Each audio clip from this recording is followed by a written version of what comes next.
This video is about comic strip conversations. It gives an overview of how to use this approach with examples of a range of communication needs. It shows how comic strip conversations can support someone with a learning disability to discuss confrontation, share their worries, think about the perspectives of others, share experiences, and make informed choices. A comic strip conversation is a conversation between two people which is supported using simple drawings and writing where appropriate. This approach can be useful when it's hard for someone to explain something through speech, or if it is difficult for them to understand what others are trying to say to them.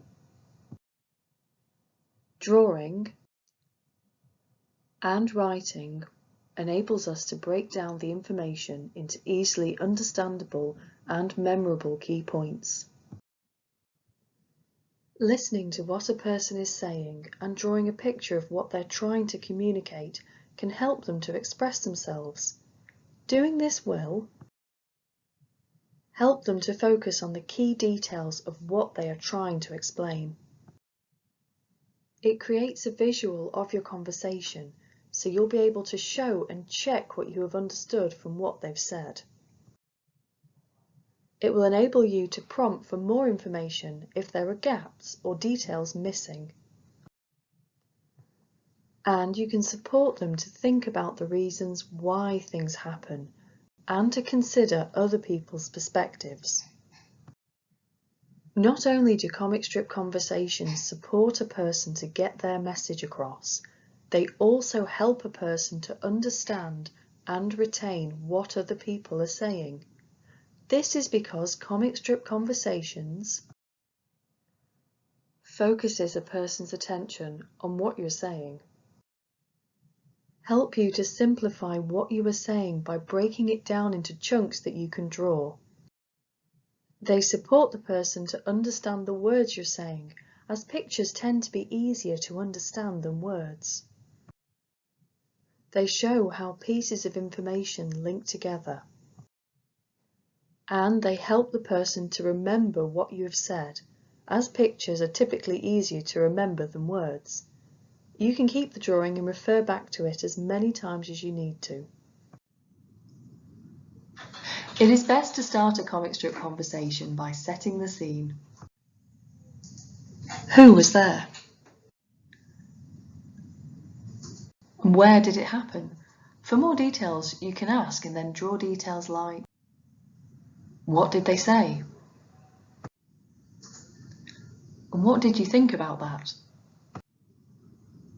What happened next? The potential uses of comic strip conversations are endless. They were originally created by Carol Gray, who intended them to be used as a non-judgmental way of discussing confrontations once the person involved has calmed down. In these situations, jointly focusing on drawings can feel more comfortable than having to give eye contact. An individual might feel anxious about discussing confrontation, so slowing the conversation down and simplifying it with pictures can be very helpful. An example of using it in this way would be to ask someone why they hit their workmate. In this example, Alan has just arrived late to work. Oh, I'm so late. Ella sees him arrive and jokes about his lateness. Oh, late for work again. Alan's not in the mood for jokes, as he's already stressed. So he tries explaining, saying, I was stuck in traffic. It wasn't my fault. Ella keeps teasing him, saying, I bet you just had a lie-in. This pushes Alan from stressed to angry, so he starts shouting and swearing at Ella. Ella doesn't like this, so she shouts and swears back. Don't talk to me like that, you. This makes Alan even more angry, and he hits Ella. Ow, Alan! By drawing out the situation, it can help to discuss the perspectives of everyone involved.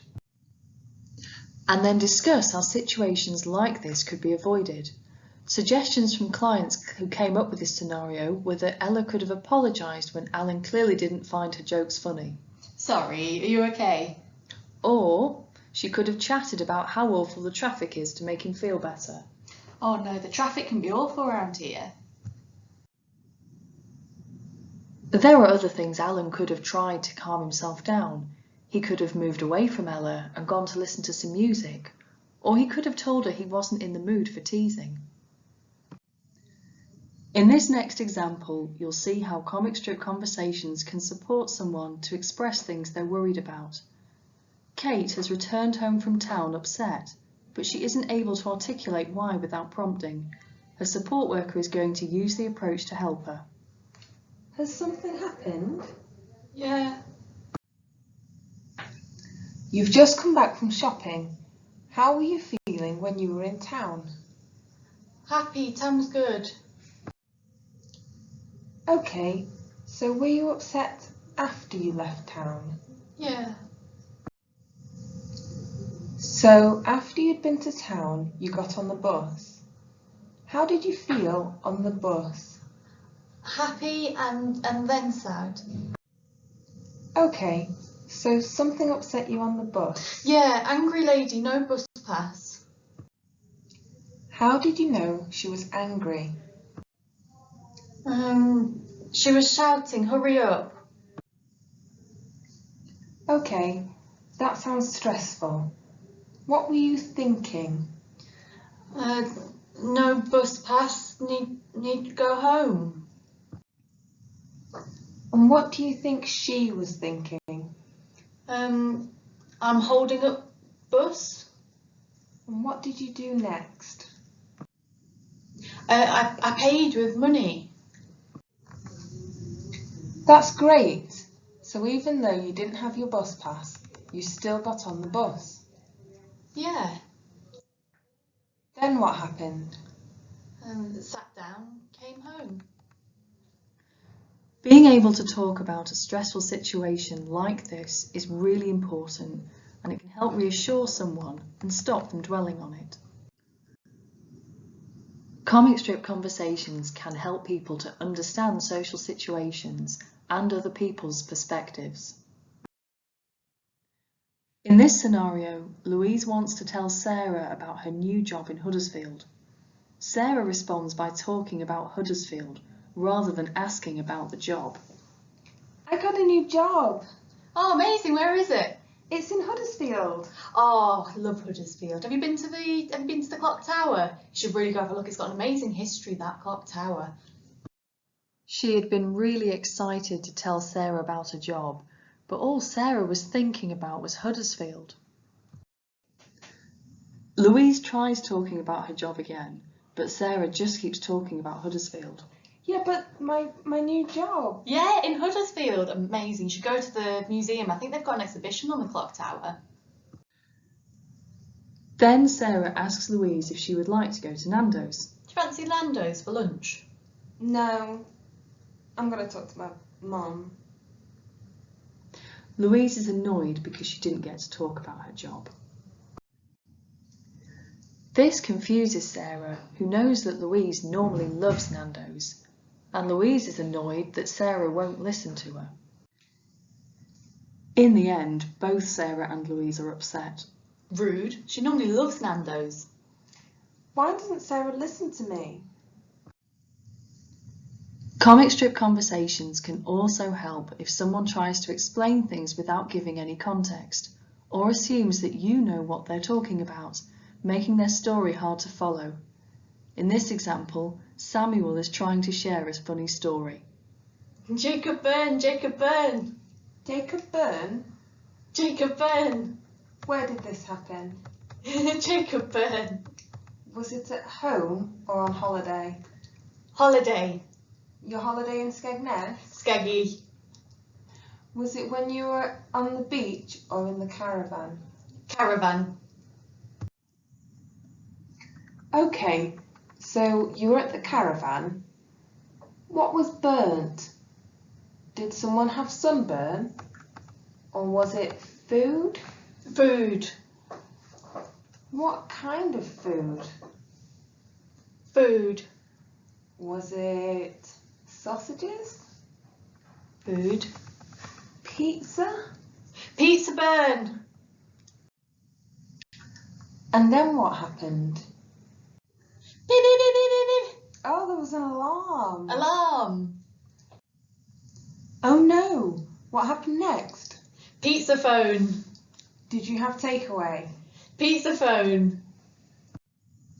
Oh, I bet that was nice. What kind of pizza was it? Did you have your favourite, pepperoni? Pepperoni. Being able to share our experiences with others is something that most of us take for granted. Comic strip conversations can be used to explain how pieces of information link together. Do you know why the physiotherapist has suggested that you do these exercises? Oh yes, I should do the exercises, yeah. Do you know why they suggested them? Oh yes, yeah, no, good to keep active. Better do the exercises. What might happen if you don't do the exercises? Oh no, I should definitely do them. Okay, so let's draw this out. You had your fall and then you went to see the physiotherapist. Yeah. And do you remember what Andy did when you saw him? He got me to walk to a chair and then he moved my legs about a bit. That's right. And what did he tell you to do? Oh, all the exercises on that sheet over there. Do you know why he asked you to do those exercises? Oh yes, I should do them. Do you remember before your accident? Yeah. Was walking easy or difficult for you? Oh, easy. How do you find walking now after your accident? Well, I need my stick and it hurts a bit. Right. Well, the physiotherapist said that if you do these exercises every day, it will help you walk again without the stick. Well, I get better anyway. Andy said that if you don't keep moving and doing your exercises, it might get even harder for you to walk. All right. So if you do the exercises, your walking should get much easier. All right, yeah. Should do them then. And if you don't do them, what might happen? I might not get better, I guess. Might have to walk with a stick. And if you do them, what might happen? Walking will get better. So it's your decision whether you want to do them. Oh yeah, I want to get better at walking. Okay. Would you like us to help you? Yes, please. How should we help you? Well, if you can remind me, I sometimes forget to do them, you see. Yes, we can do that. Comic strip conversations can be kept to help people remember the conversations they've had and refer back to them. Speech and language therapists can assess whether someone is likely to benefit from this approach and give support and advice if they would. However, comic strip conversations are most effective when used by the people closest to the person as a way of talking about situations as and when they come up. Hopefully this video has shown that you don't need to be good at drawing to use it. If someone with a learning disability living in Sheffield would benefit from this strategy or from other communication assessment or advice, refer them to our team by calling 0114 226 1562 or you can email us at cldtbusinesssupport@shsc.nhs.uk. Thank you for listening. We hope you found this video useful.